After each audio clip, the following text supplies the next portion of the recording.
안녕하세요. 오늘은 좀 흥미로운 주제를 함께 나눠볼까 합니다. 안동 남안동 교회의 김태현 목사님의 설교인데요. 하나님을 인정하십니까? 이런 질문을 던지면서요. 시편 100편을 통해 감사하는 삶의 비결을 찾아보는 내용이에요. 뭐랄까 우리가 내비게이션 믿고 길 찾아가듯이 하나님을 인정하는 게 어떻게 감사로 이어지는지 한번 깊이 들어가 보죠. 이 설교에서 크게 두 가지를 딱 짚어주시는데요. 첫째는 하나님의 다스림, 그러니까 통치를 인정하는 것. 그리고 둘째는 하나님의 주권을 인정하는 것. 이 두 가지를 받아들일 때 우리가 잃어버렸던 감사를 다시 찾을 수 있다. 뭐 이런 이야기입니다.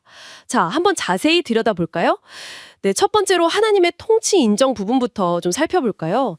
시편 100편 1절 2절을 보면 온 땅이여 여호와께 즐거이 외칠지어다. 기쁨으로 여호와를 섬기며 이렇게 말씀하잖아요.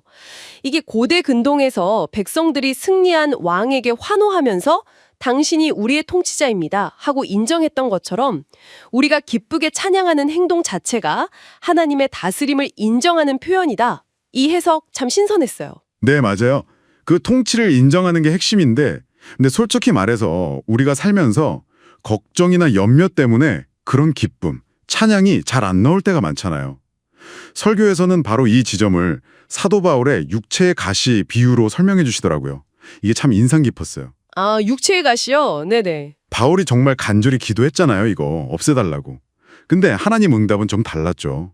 오히려 그 가시가 바울을 교만하지 않게 더 겸손하게 만들려고 주신 거다. 그러니까 하나님의 통치 계획의 일부였다는 거예요. 우리가 이해하기 힘든 어려움 속에도 우리가 모르는 하나님의 다스림의 이유가 있을 수 있다는 거죠. 아, 듣고 보니 그러네요.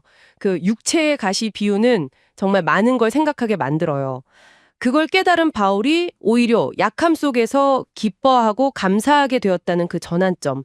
이게 참 놀랍죠. 혹시 그 하박국 선지자 이야기랑 좀 연결될 수도 있을까요? 뭐 무화과 나무에 열매 없고 외양간에 송아지 없어도 여호와로 인해 즐거워한다. 그런 맥락? 정확합니다. 바로 그 맥락이죠. 그래서 설교자분은 우리한테 마치 오케스트라 지휘자가 전체 악보를 다 보고 있듯이 하나님은 우리의 모든 상황과 그 너머까지 다 아신다 이렇게 말씀하세요.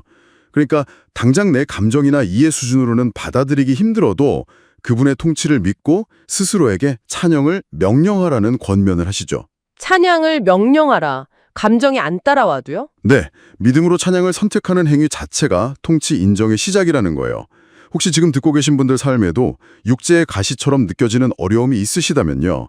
그 상황을 그냥 고통으로만 보지 마시고 혹시 나를 더 깊은 겸손으로 이끄시려는 하나님의 특별한 통치 계획은 아닐까 이렇게 한번 관점을 바꿔보면 어떨까 싶어요. 거기서 새로운 의미를 발견할 수도 있거든요. 네, 의미 있는 질문이네요. 자, 그럼 두 번째 핵심으로 넘어가 볼까요? 하나님의 주권을 인정해야 감사할 수 있다. 이 부분이죠. 시편 100편 3절이 딱 그 말씀이죠. 여호와가 우리 하나님이신 줄 너희는 알지어다. 그는 우리를 지으시니요 우리는 그의 것이니. 우리가 스스로를 만든 게 아니라 하나님의 소유, 그분께 속한 존재라는 걸 아는 것. 이게 감사의 기본이라는 거죠. 네, 맞아요. 여기서 설교에 나온 풍차 비유가 저는 참 와닿았어요. 풍차가 스스로 돌지 않잖아요. 오직 바람이 불 때만 반응하죠. 마찬가지로 우리도 뭐 세상의 이런저런 소리나 내 생각에 막 휘둘리는 게 아니라 오직 하나님의 말씀이라는 그 바람에만 민감하게 반응해야 한다는 거예요. 아, 풍차 비유 좋네요.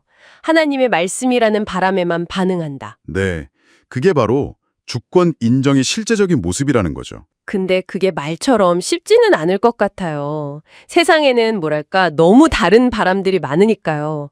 하나님의 말씀이라는 바람에만 반응하려면 구체적으로 어떤 노력이 필요할까요? 아주 중요한 질문이에요. 여기서 핵심은 이거 같아요.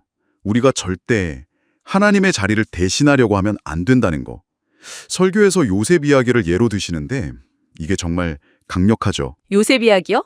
아, 그 총리가 된. 네, 형들한테 배신당하고 보디발 아내한테 억울하게 모함받고 감옥에서도 잊혀지고 정말 숱한 억울함을 겪고 나서 애국 총리가 됐잖아요. 그때 복수할 힘도 명분도 다 있었는데 형들 앞에서 뭐라고 말했죠? 내가 하나님을 대신하리이까? 아, 맞아요. 그 말. 절대로 하나님의 주권, 그 영역을 넘어서지 않은 거예요. 우리가 상처받거나 억울할 때 세상적인 방법이나 내 힘으로 이걸 막 해결하려고 하는 그 마음 자체가 어쩌면 하나님의 주권을 인정하지 않으려는 태도일 수 있다.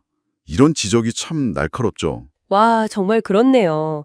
생각해보면 바울도 빌립보서 3장에서 자기가 그토록 자랑했던 모든 배경, 율법적인 의 같은 것들을 그리스도를 아는 지식 앞에서 그냥 배설물로 여겼다고 했잖아요. 네, 배설물. 심지어 해로 여겼다고도 하죠. 그렇죠. 해로 여겼다. 그 이유가 그리스도를 아는 지식이 너무나 고상하고 귀해서 다른 모든 것들이 그냥 가치 없어 보였기 때문이겠죠. 그러니까 우리도 뭔가 세상적인 방법, 내가 옳다고 생각하는 방식을 좀 내려놓는 결단이 필요하다. 이런 의미로 받아들여도 될까요? 맞습니다. 세상적인 해결책이 오히려 영적으로는 손해가 될 수 있다는 그 관점. 이게 우리가 어떤 동기로 움직이는지 깊이 돌아보게 만들어요. 하나님의 주권을 진짜 인정한다면 문제를 대하는 방식 자체도 달라져야 한다는 거죠. 네, 오늘 이렇게 하나님을 인정하는 것이 어떻게 감사로 이어지는지에 대해 두 가지 중요한 포인트를 짚어봤습니다. 첫째는 어려운 상황에서도 하나님의 통치를 믿음으로 받아들이고 찬양을 선택하는 것. 네, 감정이 아니라 믿음으로요. 그리고 둘째는 우리를 만드신 창조주 하나님의 주권을 인정하고 세상의 수많은 바람 대신 오직 그분의 말씀이라는 바람에만 풍차처럼 반응하려는 태도. 그렇죠. 그 C.S. 루이스의 말이 생각나네요. 나는 태양이 떠오르는 것을 믿듯이 하나님을 믿는다. 단지 내가 그것을 보기 때문만이 아니라 그것을 통해 다른 모든 것을 보기 때문이다. 아, 좋은 말이네요. 어쩌면 우리 삶에 감서가 좀 부족하다 느껴지는 이유가 세상을 하나님이라는 그 빛, 그분의 통치와 주권이라는 렌즈로 보려고 하지 않았을 수도 있겠다는 생각이 들어요. 그 렌즈를 껴야 비로소 감사가 좀 자연스럽게 흘러나오지 않을까요? 하나님의 인도하심보다는 여전히 내 생각이나 세상의 방식을 더 믿고 의지하고 있지는 않은지. 만약에 이번 한 주만이라도 딱 그 영역에서 의도적으로 한번 하나님의 말씀이라는 바람에만 온전히 반응하는 풍차가 되어보기로 결심한다면 과연 내 삶과 마음에 어떤 변화가 일어날지 한번 기대해보는 것도 좋지 않을까요?